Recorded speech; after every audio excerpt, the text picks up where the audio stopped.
Hey, what's up everybody? My name is Reggie Bond with RBS Media Productions, and today I'm just going to go through the TourBox console, and we're just going to go through how to set everything up and just how to get all your presets ready to go. So stick around. So after you've downloaded the software and you've actually hooked the TourBox console up to your computer, either through Bluetooth or via a cable, you should have direct access to the actual software. If it's not turned on, if it's not hooked up or anything like that, unfortunately, you will not be able to have access to all this. So it needs to actually be connected in order to move forward. So first things first, let's just go over this software. Once again, you have the preset list right here. You have all your softwares, Photoshop, Lightroom, Premiere Editing, DaVinci Resolve, etc. That's all going to live right here. You have all the buttons that are on the TourBox. They're going to be down here and they're going to just be showcased. This is where you have haptic touch enabled, which means whenever you're scrolling through and you're actually using the control wheel, it's actually going to like have this little click. It can get a little annoying if you don't like that, but if you like the positive feedback, then screw it, keep it on. But I like to personally keep it on, but you know, for the purpose of this video, I'm just going to turn it off, and I'll turn it back on just for like a specific moment in time, in which we'll talk about that. We'll get to that a little later. All right, so these are where all your hotkeys live. So let's just start going through this software bit by bit, okay? So the preset list, this is where you could export presets if you wanted to share with maybe like another computer or another editing buddy. If you wanted to just share your preset, you can do so. And if you wanted to import their preset, you would click this button right here.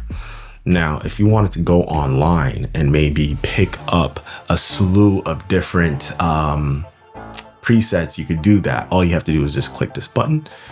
And then when you click get more presets, it'll send you to the website of TourBox console, and you could download people's presets. Now, I don't really dabble with that, so we're not really going to click that. I like to make my own, because what's the point of learning somebody else's stuff? Anyway, click this button to exit. And once again, these are all your softwares. Right now, I have Photoshop, I have a Lightroom, and I have DaVinci Resolve. And that's where I mainly use everything. You have to link the software to the specific application. So like right now, let's take CapCut and link it with this program. You just click this button. So right now, it's not on this list, right? So let's try and find it. Let's open it. In the moment it's actually open on my software, you should see it pop up right here. Click save. Now we're good to go, right? Nice, simple, easy. Let me get rid of this. Nice, simple, easy, very intuitive, very quick, right? All right. So once again, these are the programmable keys, but let's start off with the rotating section. Now, these sections correspond to the knob. Okay, let's move this back into DaVinci because, all right, perfect. So this section is the rotating section, and it corresponds to all the knobs. Now the knobs can move the direction that they're in, or they could also be pressed down. So for this particular knob, you could actually have it move a frame forward or move a frame in reverse. Or if you would like to reverse the two, you just click this button right here and it's automatically reversed. Okay. And if you had haptic touch enabled, you could choose the strength of the haptic touch. You could have it off, you could have it weak, you have it strong. And also you could change the rotation speed. You can move it from fast, medium, or slow. But once again, we're going to keep that off. Anyway, these knobs can be changed to absolutely anything that you need. So let's say if you wanted to go through and just put it to absolutely anything, you can do so. But I like to keep mine in frame forward and frame reverse because it just truly makes sense to me.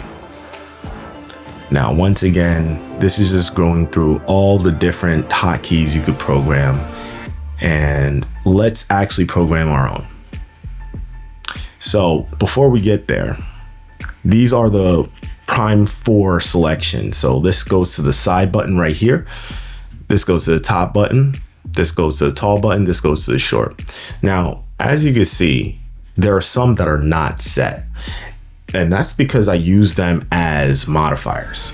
As you can see, when I scroll down here, when I click the button in combination with another button, what ends up happening is the buttons work synergistically, and then I can actually use the hotkey. However, if I had programmed this to be something else, like let's say if I programmed the side button to be something else, the issue with that is it'll actually enact that hotkey first prior to enacting the combination key, and I don't want that. So there are reasons as to why this is not set, and that's it.